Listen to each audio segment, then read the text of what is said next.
Hala kalkamadın mı? Haydi. İnsanlar uyanmanı bekliyor. Haydi. Şimdi kalkabilirsin. Kalk. Kalk. Neden hala kalkamadın?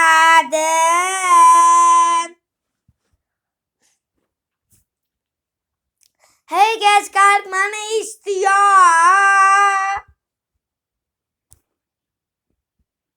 Kalkman için bunu ben söylüyor.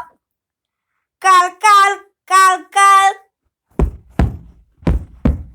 Haydi kalk.